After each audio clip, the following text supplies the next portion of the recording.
नमस्कार, स्वागत है आपका आरटी हलचल में और मैं हूं आपके साथ फाल्गुनी सोनी लेकर जिले के तरोताज़ा हालात।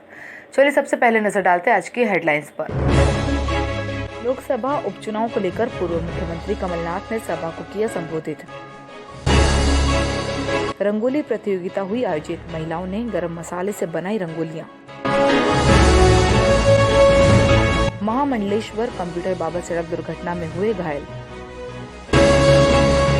गन्ना काटने महाराष्ट्र जा रहे मजदूरों से भरा ट्रक पलटा, 30 से अधिक मजदूर हुए घायल।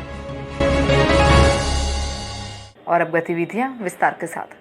खंडवा लोकसभा उपचुनाव को लेकर 30 अक्टूबर को मतदान होना है, जिसको लेकर भाजपा और कांग्रेस ने प्रचार शुरू कर दिया। आज पूर्व मुख्यमंत्री कमलनाथ धूलकोट पहुंचे और उन्होंने सभा को संबोधित करते हुए कांग्रेस प्रत्याशी के पक्ष में वोट मांगे। खंडवा बुरहानपुर लोकसभा उपचुनाव में पूर्व सीएम कमलनाथ ने बुरहानपुर जिले के आदिवासी बाहुल्य धूलकोट से प्रचार अभियान की शुरुआत की। इस अवसर पर कमलनाथ ने बीजेपी की शिवराज सरकार की जमकर आलोचना की। आदिवासियों से अपील की कि कांग्रेस की सरकार आएगी और बीजेपी सरकार ने जिन आदिवासियों के पट्टे निरस्त किए उन्हें पट्टे दिए जाएंगे। उन्होंने कहा, बीजेपी सरकार ने 17 साल तक प्रदेश की जनता से धोखा किया। उन्होंने अपील की, आने वाले उपचुनाव में आप जो बटन दबाएंगे यह कांग्रेस का नहीं, आपके भविष्य का बटन होगा। कमलनाथ सीएम शिवराज सिंह चौहान पर कटाक्ष किया कि 2 नवंबर के बाद सीएम शिवराज सिंह चौहान की भी प्रदेश से रवानगी होगी। इस दौरान बड़ी संख्या में कांग्रेसी पदाधिकारी सहित कार्यकर्ता मौजूद थे। शहर के सीलमपुरा स्थित नागरवाड़ी में नागर समाज द्वारा रंगोली प्रतियोगिता आयोजित करवाई गई। समाज की महिलाओं ने घर में उपयोग होने वाले गरम मसालों से रंगोलियां बनाई। दशहरा मिलन को लेकर नागर समाज द्वारा रंगोली प्रतियोगिता आयोजित की गई। समाज की महिलाओं द्वारा पर्यावरण का संदेश देते हुए गरम मसालों से रंगोलियां बनाई। समाजजनों द्वारा रंगोलियों का अवलोकन भी किया गया। समाज के घनश्याम दास कारंजावाला और छन्ना शाह ने जानकारी देते हुए बताया कि प्रतिवर्षानुसार इस वर्ष भी दशहरा मिलन को लेकर नागर समाज द्वारा रंगोली प्रतियोगिता आयोजित की गई। पर्यावरण का संदेश देते हुए महिलाओं ने घर में उपयोग में आने वाले गरम मसालों से रंगोलियां बनाई। रंगोली बनाने वाली महिलाओं का समाज द्वारा स्वागत सम्मान भी किया गया। हम आपको बता दें कि नागर समाज द्वारा अनेकों प्रतियोगिताएं महिलाओं के लिए आयोजित की जाती है। बड़ी संख्या में महिलाएं भी प्रतियोगिता में भाग लेकर अपनी कलाओं को आकार देती है। इसी के चलते रंगोली प्रतियोगिता में भी महिलाओं ने गरम मसाले से रंगोलियां बनाई, जो लोगों के लिए आकर्षण का केंद्र बनी रही। यह रंगोली प्रतियोगिता है और समाज ने 9 लेडीज़ ने बनाया है। 9 लेडीज़ ने बनाया है और इसमें वो किस सामग्री का उपयोग किया गया? जज रखे हैं। किस सामग्री का उपयोग किया गया रंगोली बनाने के लिए? यहाँ पर ये सामग्री गरम मसाले बनाने के उपयोग के लिए लिया गया है। 6 आइटम है इसमें, 6 आइटम है। लकड़ी है, ऐसा 6 आइटम रहती है, उससे गरम मसाला बनता है। इंदौर इच्छापुर हाईवे के ग्राम जीरी के पास महामंडलेश्वर कंप्यूटर बाबा के वाहन और ट्रक की आमने सामने भिड़ंत हो गई, जिसमें कंप्यूटर बाबा को मामूली चोट आई है। महामंडलेश्वर कंप्यूटर बाबा के वाहन का एक्सीडेंट होने पर बाबा को मामूली चोट आई है। महामंडलेश्वर कंप्यूटर बाबा बुरहानपुर से पूर्व सीएम कमलनाथ की सभा में शामिल होने के लिए जा रहे थे कि इसी दौरान ग्राम जीरी के पास ट्रक और कार में आमने सामने टक्कर हो गई, जिसमें कंप्यूटर बाबा को मामूली चोट आई है। घटना के बाद लोगों की बड़ी संख्या में घटनास्थल पर भीड़ जमा हो गई। मौके पर पहुंची पुलिस ने वाहनों को मार्ग से हटवाया और कंप्यूटर बाबा को उपचार के लिए अस्पताल भिजवाया। फिलहाल कंप्यूटर बाबा की हालत ठीक बताई जा रही है। आपको बता दें कि इंदौर इच्छापुर हाईवे के जीरी के पास महामंडलेश्वर कंप्यूटर बाबा के वाहन की ट्रक से टक्कर हो गई, जिसमें कंप्यूटर बाबा को मामूली चोट आई है।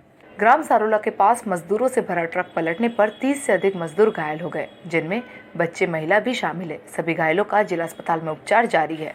ग्राम सारोला के पास मजदूरों से भरा ट्रक पलटने पर ट्रक में सवार करीब 30 से अधिक मजदूर घायल हो गए। सभी घायल मजदूरों को एम्बुलेंस के माध्यम से उपचार के लिए जिला अस्पताल में पहुंचाया गया।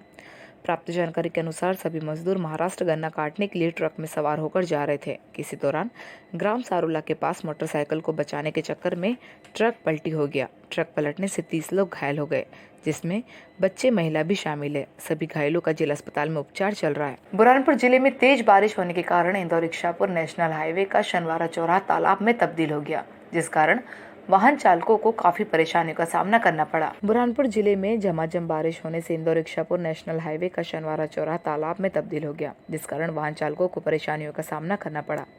जल जमाव की समस्याएं कई वर्षों से बनी हुई है, लेकिन जिम्मेदारों द्वारा निराकरण के लिए कोई ठोस कदम उठाया नहीं जा रहा। यह समस्या खंडवा लोकसभा उपचुनाव में मुद्दा बनकर प्रत्याशियों की समस्या न बन जाए। बुरहानपुर में 2 सप्ताह बाद मानसून की फिर से वापसी हो गई। शनिवार शाम को अचानक बदले मौसम के चलते शुरू हुआ बारिश का दौर रविवार दोपहर तक जारी रहा। तेज बारिश से शहर की सड़कें लबालब हो गई। कई जगह जल जमाव होने से लोगों को आवागमन में परेशानी हुई। सितंबर माह में मानसून खत्म होने के बाद भी अक्टूबर माह में प्रदेश सहित जिले में बारिश होने की संभावना जताई जा रही है। सितंबर माह में अच्छी बारिश होने से किसानों को राहत मिली, जबकि अभी भी औसत बारिश 823.6 का आंकड़ा पूरा नहीं हुआ है। मानसून सीजन में 1 जून से अब तक 808.2 मिलीमीटर बारिश दर्ज की गई है। बारिश का सीजन खत्म होने के बाद भी मौसम विभाग द्वारा प्रदेश में बारिश होने की संभावना जताई गई। मानसून की वापसी के चलते किसानों की चिंता भी बढ़ गई है।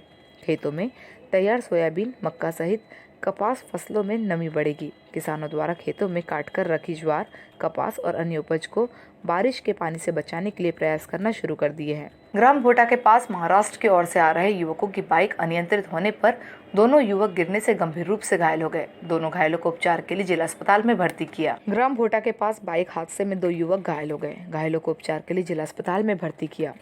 इंदौर इच्छापुर हाईवे पर ग्राम इच्छापुर के पास बाइक अनियंत्रित होने से 2 लोग घायल हो गए। प्राप्त जानकारी के अनुसार दिलीप और रामू अपने भतीजे किशोर पिता कैलाश महाराष्ट्र के साथ नायर आ रहे थे।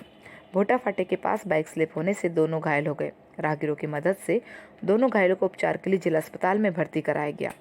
शाहपुर पुलिस ने घायलों के बयान दर्ज कर मामले की जांच शुरू कर दी। दोनों घायलों का जिला अस्पताल में उपचार जारी है। खंडवा लोकसभा उपचुनाव को लेकर कांग्रेस और भाजपा ने प्रचार शुरू कर दिया है, तो वहीं दूसरी ओर बहिष्कार की खबरें भी सामने आ रही है। इसी के चलते नेपानगर के युवाओं ने भी होर्डिंग लगाकर ट्रेन नहीं तो वोट नहीं का नारा देकर विरोध दर्ज किया। मध्य प्रदेश के खंडवा लोकसभा क्षेत्र में आगामी 30 अक्टूबर को उपचुनाव होने वाला है, जिसको लेकर सभी पार्टियों के प्रत्याशियों ने प्रचार प्रसार शुरू कर दिया। एक और जहां उपचुनाव को लेकर तैयारियां जोरों पर है, वहीं दूसरी ओर लोकसभा के विभिन्न क्षेत्रों से आए दिन चुनाव के बहिष्कार की खबरें भी सामने आ रही है।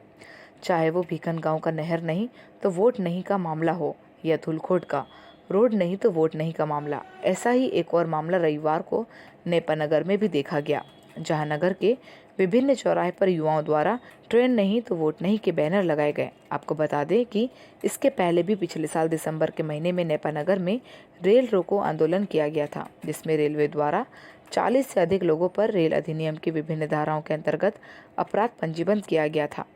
कोरोना काल से पहले नेपानगर में जहां 10 से अधिक ट्रेनों का स्टॉपेज था, वहीं फिलहाल नेपानगर में सिर्फ 2 ट्रेन रुक गई, जिसको लेकर युवाओं द्वारा लोकसभा उपचुनाव के बहिष्कार की चेतावनी भी दी गई। नगर में पिछले लॉकडाउन के पश्चात से जो विधिवत ट्रेनें रुकती थी उनका स्टॉपेज बंद हो गया है, जिससे रोजगार की समस्या, पढ़ने वाले विद्यार्थियों को कॉलेज जाने की समस्या और कई मजदूरों को रोजी रोटी की समस्या उत्पन्न हुई, जिस कारण हम लोग बहिष्कार कर रहे हैं चुनाव का। शिकारपुरा क्षेत्र में घर के सामने ईंट और कचरा फेंकने की बात को लेकर हुए विवाद में एक युवक ने पिता और पुत्र पर चाकू से हमला कर दिया, जिसमें पिता पुत्र गंभीर रूप से घायल हो गए। दोनों को उपचार के लिए जिला अस्पताल में भर्ती किया। शिकारपुरा क्षेत्र में मकान के सामने ईंट और कचरा डालने की बात पर विवाद होने पर चाकूबाजी में पिता पुत्र घायल हो गए। शिकारपुरा में घर के सामने ईंट और कचरा डालने की बात पर घर के सामने विवाद हो गया। मारपीट में चाकूबाजी चलने से पिता और पुत्र घायल हुए। घायलों को उपचार के लिए जिला अस्पताल में भर्ती किया। प्राप्त जानकारी के अनुसार राजू पिता धनालाल श्वनेश्वर और रोशन पिता राजू श्वनेश्वर के पेट और हाथ पर चाकू लगा है। घायल राजू ने बताया कि पड़ोसी भतीजा सोनी पिता राजेंद्र स्वर्णकर हमारे घर के सामने ये तो कचरा डाल रहा था। बेटे द्वारा रोकने पर घर से चाकू लाने के बाद विवाद करते हुए चाकू से हमला कर दिया। शिकारपुरा पुलिस ने बयान दर्ज कर घायलों को उपचार के लिए जिला अस्पताल में भर्ती कराया। और वक्त हो चुका है आपसे विदा लेने का। जाते जाते डालते नजर आज की हेडलाइंस पर। लोकसभा उपचुनाव को लेकर पूर्व मुख्यमंत्री कमलनाथ ने सभा को किया संबोधित। रंगोली प्रतियोगिता हुई आयोजित, महिलाओं ने गरम मसाले से बनाई रंगोलियां। महामंडलेश्वर कंप्यूटर बाबा सड़क दुर्घटना में हुए घायल। गन्ना काटने महाराष्ट्र जा रहे मजदूरों से भरा ट्रक पलटा, 30 से अधिक मजदूर हुए घायल। तो कल फिर होगी आपसे मुलाकात जिले की ताज़ा गतिविधियों के साथ। तब तक के लिए आरटी हलचल की पूरी टीम और मुझे दीजिए इजाजत। नमस्कार।